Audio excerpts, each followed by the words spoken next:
নতুন পে স্কেলের মাধ্যমে দেশের বিশেষ গোষ্ঠীকে বাড়তি সুবিধা দেওয়ার কঠোর সমালোচনা করেছেন অর্থনীতি বিশ্লেষকরা। তাদের মতে এই সিদ্ধান্ত নেয়ার আগে দেশের গরিব জনগোষ্ঠীর জীবনমান উন্নয়নের পরিকল্পনা জরুরি ছিল। এ সময় বাড়তি অর্থ সংস্থানের বিষয়ে প্রশ্ন তুলে তারা বলেছেন যে এটি সুশাসন, সুষম বণ্টন ও সর্বোপরি জুলাই বিপ্লবের পরিপন্থী। বিস্তারিত জানাচ্ছেন সহকর্মী রাকিব হোসেন। দেশের 15 লাখ সরকারি কর্মকর্তা কর্মচারীদের বেতন ভাতা মেটাতেই সরকারের ব্যয় হয় বাজেটের বড় একটা অংশ।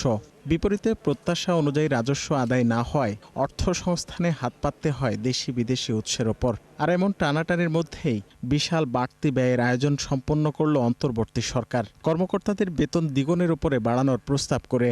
জানিয়ে তীব্র অসন্তোষ সাধারণ মানুষের। একটা মানুষ 50,000 পাচ্ছে, 1 লাখ টাকা পাচ্ছে, বেতন পাচ্ছে, তারপরে সে দুর্নীতি করতেছে। এটা এরকম বলা যাচ্ছে না যে পে স্কেল বাড়লে দুর্নীতি কমে যাবে, বরং আরো বাড়তে পারে। জীবনে শুধুমাত্র সরকারি চাকরি পাইলেই আমি সফল। এবং এখন যেটা দেখা যায় আসলে একজন আউটসোর্সার বা অনলাইন যারা কাজ করে এদের কাছে কেউ মেয়ে বিয়ে দেয় না, বা এদেরকে সামাজিকভাবে মানুষ অনেক বেশি অবহেলার দৃষ্টিতে দেখে। ভবিষ্যতে দেখা যাবে একজন বেসরকারি করা মানুষকেও আসলে মানুষ হিসেবে মনে করবে না।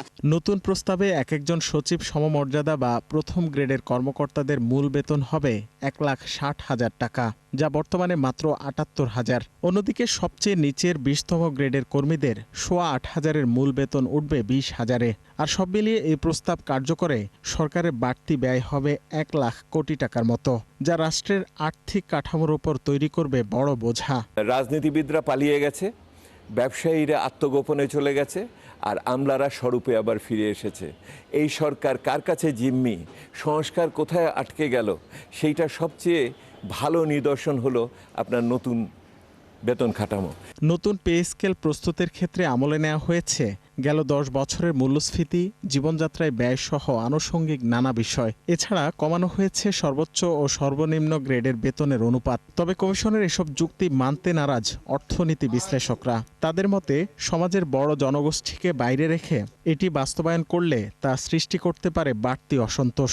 বেতন বাড়ালেই দুর্নীতি কমে, সেটা কিন্তু প্রমাণ হয়নি বাংলাদেশে। সরকার ব্যয় বাড়াচ্ছে, জনগণের বোঝা বাড়াচ্ছে, ঋণের বোঝা। কৃষকের ন্যায্য মূল্যের চিন্তা হলো না, শ্রমিকের মজুরির কথা চিন্তা হলো না, বেকার যুবকগুলোর ভাতার কথা চিন্তা করলাম না, দুস্থ নারীদের আমরা যে ভাতা দেই সেটাকে বাড়ালাম না, শারীরিকভাবে প্রতিবন্ধীদের কথা চিন্তা করলাম না, আরেকটি গোষ্ঠীর কথা চিন্তা করলাম।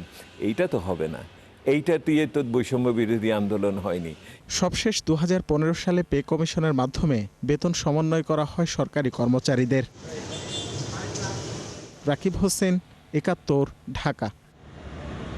পে স্কেল নিয়ে এই বিষয়ে আরো বিস্তারিত আলোচনার জন্য এই মুহূর্তে আমাদের সাথে যুক্ত হচ্ছেন ঢাকা বিশ্ববিদ্যালয়ের ফিনান্স বিভাগের চেয়ারম্যান অধ্যাপক doctor HM. Mosharraf Hossain. Doctor Mosharraf, আপনাকে স্বাগত জানাচ্ছি 71 বিজনেসের এই আয়োজনে। আমরা জানি যে পে স্কেলের যে প্রস্তাবনাটি সেটি আসলে সরকার ইতিমধ্যে জমা দেওয়া হয়েছে এবং 143% পর্যন্ত কিন্তু বেতন বৃদ্ধির পরিকল্পনা করা হয়েছে। বিষয়টিকে আসলে আপনি কিভাবে মূল্যায়ন করছেন এই মুহূর্তে এসে?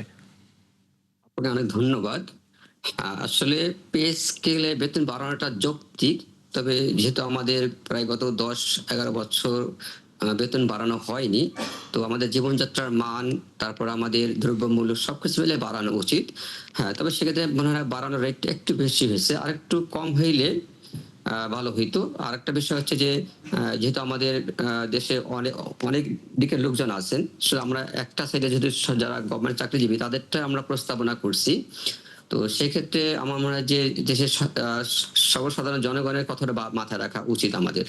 শুধুমাত্র আমার নিজের সুবিধাটা নিব সেটা না।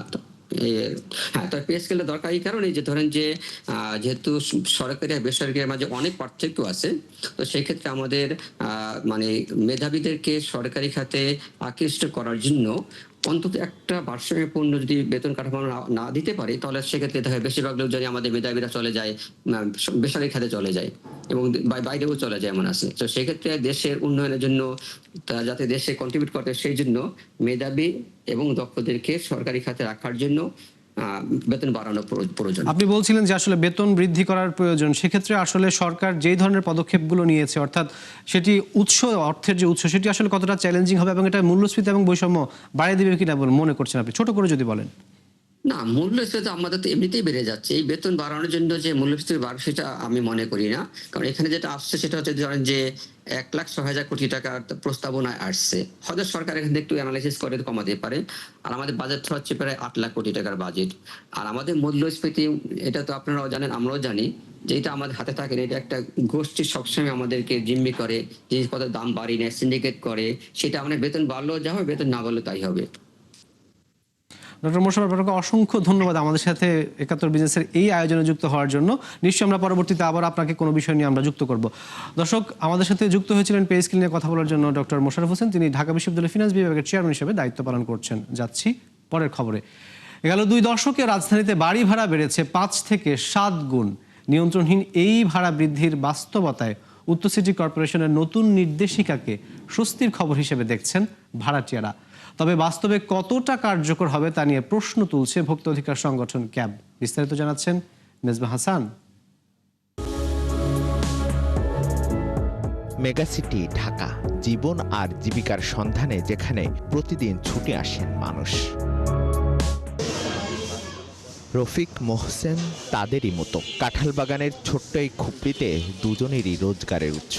কিন্তু 2 দশকে তাদের বাসা ভাড়া বেড়েছে 5 থেকে 7 গুণ। আয় ব্যয়ের রয়েছে বিস্তর ফারাক। একই এলাকায় 3 রুমের বাসা হলেও একজনকে দিতে হচ্ছে 24,000, অন্যজনকে 28,000 টাকা।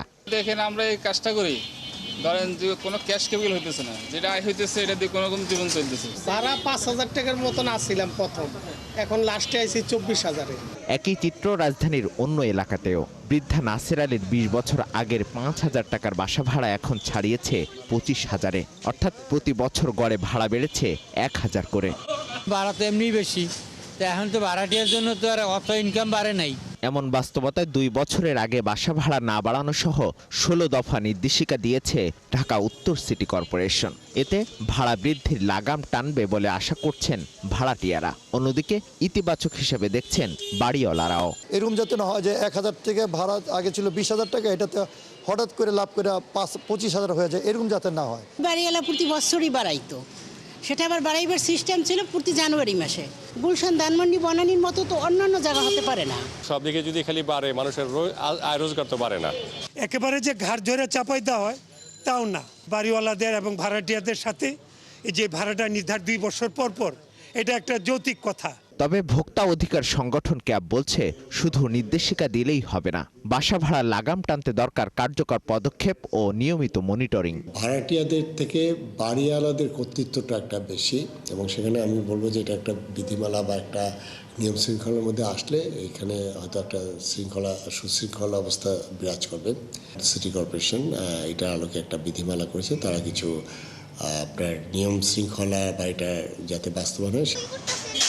বর্তমানে 1991 সালের বাসা ভাড়া আইন থাকলেও এখনো বিধিমালা প্রণয়ন করে তা কার্যকর করেনি সরকার।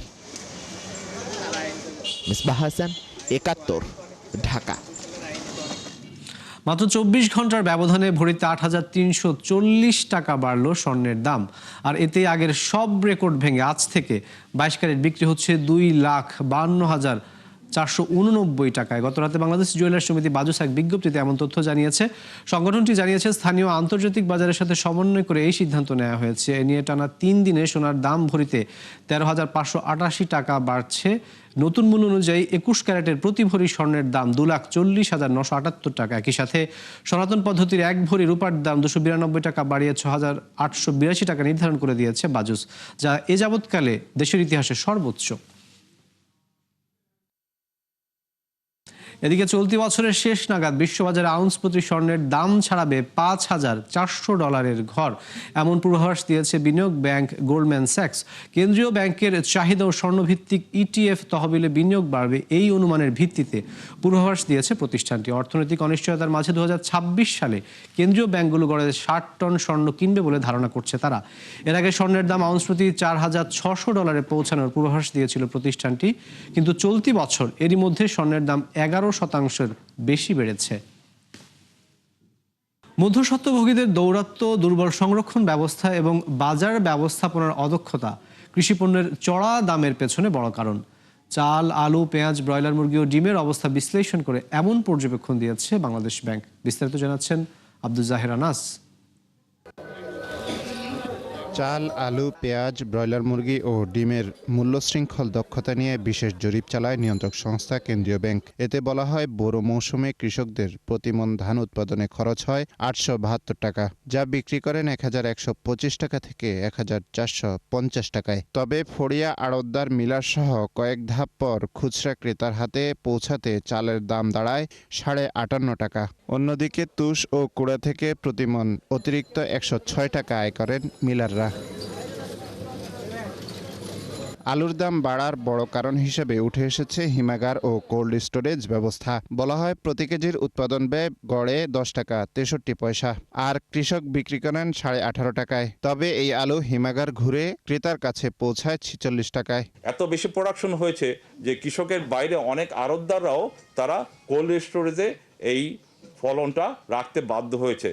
কিন্তু পরবর্তীতে দেখা গেছে যে কোল্ড স্টোরেজ থেকে যখন তারা এই পণ্যটা বের করেছে তারা প্রকৃত দামে বিক্রি করতে পারে না ওভার সাপ্লাইয়ের কারণে।